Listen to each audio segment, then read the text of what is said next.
trouve très intéressant le fait qu'au niveau du développement local, on a des conceptions très différentes si on parle du développement local ici, au nord, ou du développement local au sud. Il y a des organisations, des opérateurs, des animateurs qui travaillent dans le secteur ici et là-bas, et parfois ils ne communiquent pas du tout. Par contre, il y aurait plein de choses qu'on pourrait commencer à développer ensemble.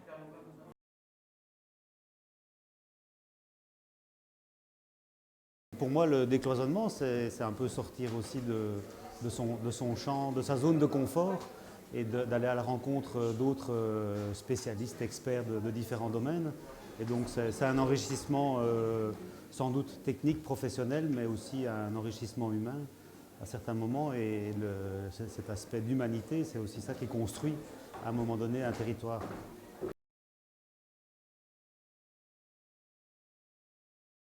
Moi, je pense que tout territoire est un territoire de projet, au moins de façon potentielle.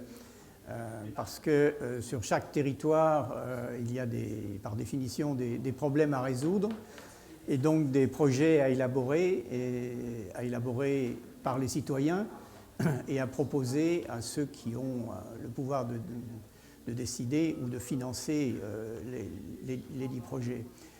Alors, reste ensuite à savoir quelle est la pertinence de l'adéquation entre le territoire et le projet.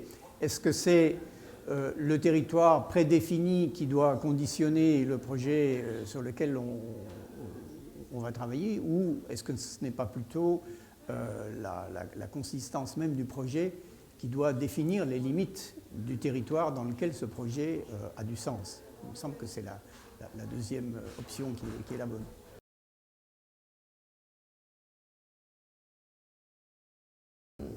Je pense que le rôle de facilitateur est un rôle en fait de coordinateur très important dans tous les projets, que ce soit ONG ou associatif. Et dans tout, en fait, il y a besoin de personnes qui fassent le lien, qui sont là pour appuyer les projets en soutien.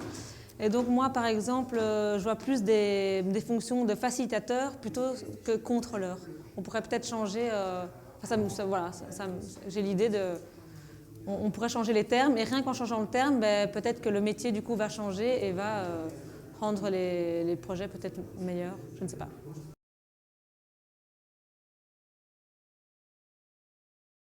Quand on parle de territoire, effectivement le terme de cohésion sociale est très important, puisque comme on l'a imaginé dans le cadre de l'étude qu'on a menée avec le quota, le territoire est avant tout un réseau d'acteurs.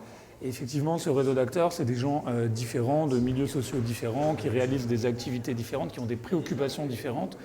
Donc l'idée de maintenir la cohésion sociale sur un territoire physique, entre ces différents acteurs, apparaît être un préalable nécessaire pour mener des actions concertées ou des projets à l'échelle des territoires.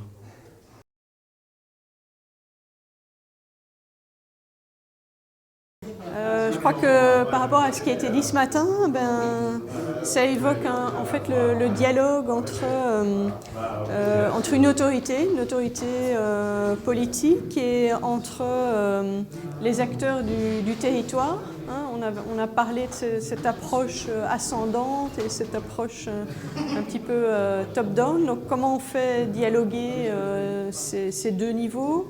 Comment on fait dialoguer une commune avec une région? Comment on fait dialoguer différents secteurs entre eux? Comment on fait dialoguer la santé avec l'urbanisme, par exemple? Ou comment on fait dialoguer la mobilité avec l'urbanisme? Comment on fait dialoguer l'économie et l'emploi?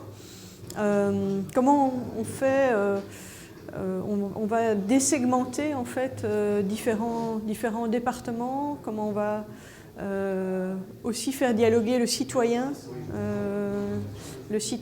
avec soit les autorités publiques, avec les acteurs du territoire.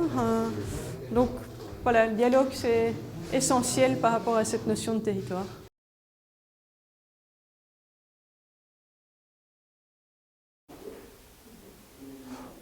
En parlant parlant de territoire, je pense que c'est quelque chose qui est incontournable, que ce soit spontané ou construit, des réseaux d'acteurs, on en voit partout. Et donc voilà, je pense que je ne pense pas qu'il existe des territoires où on ne voit pas des acteurs se mettre en réseau. Je répète, que ce soit spontanément ou de manière réfléchie et construite, voilà, rien ne se fait sans les réseaux d'acteurs.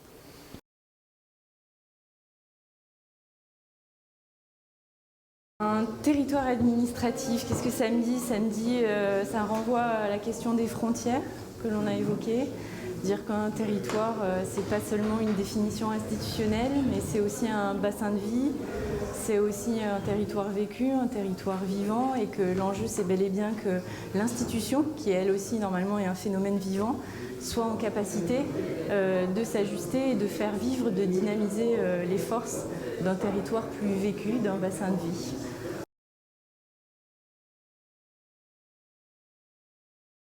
Alors, enjeu partagé, bien sûr, ça nous ramène déjà, première chose à mon avis, à la complexité. Donc, c'est-à-dire qu'on est plusieurs acteurs, plein d'acteurs, tous ensemble. On partage des enjeux qui sont finalement peut-être méconnus des uns et des autres, mais alors que finalement, on a les mêmes enjeux. Et si on discutait peut-être plus ensemble, plus tous ensemble en tant qu'acteurs sur le même territoire, en l'occurrence, ça nous permettrait justement de cibler ces enjeux partagés et de travailler ensemble pour les régler, pour trouver des solutions, pour les discuter. Et que justement, ça ne devienne peut-être plus des enjeux, mais simplement des solutions.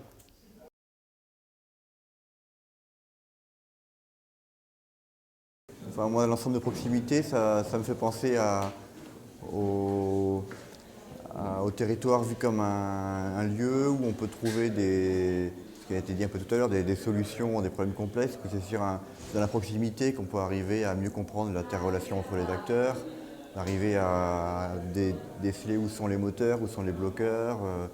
Et donc c'est sur un lieu de proximité. Et la complexité, je ne dis pas, elle est toujours là, mais elle est moins difficile à appréhender, si on peut dire. Et donc c'est peut-être le lieu où on peut essayer d'agir sur la complexité.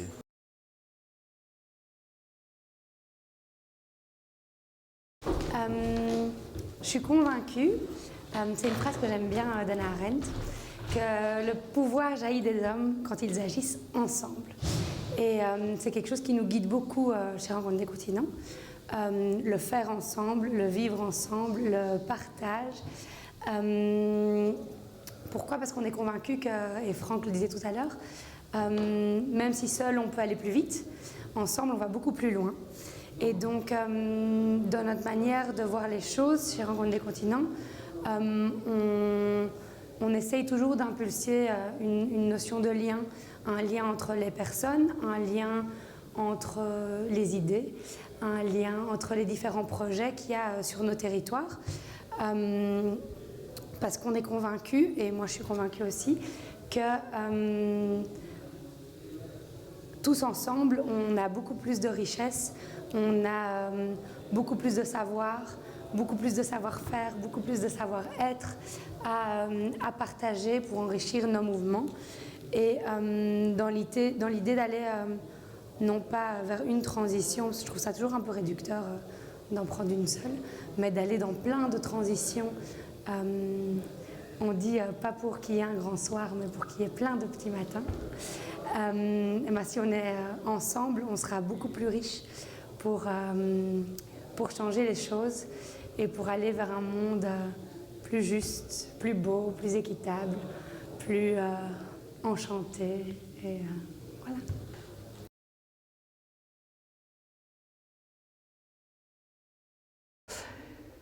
En fait, ça m'inspire quoi? Ça m'inspire dans une organisation publique, par exemple dans une commune ou dans un pouvoir public.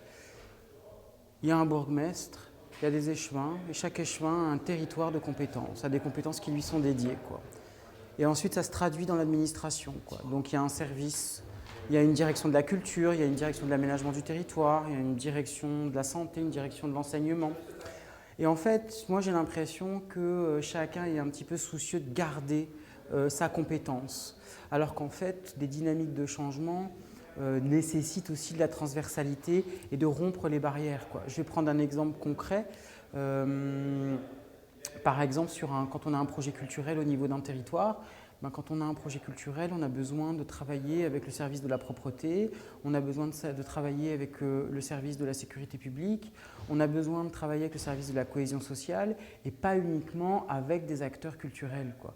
Et donc du coup, c'est un peu de, comment dire, de franchir ces barrières, ces frontières de compétences pour avoir quelque chose d'un peu plus transversal, où quelque part la culture, le tourisme, la propreté, la sécurité publique, etc. travaillent ensemble pour un objectif global.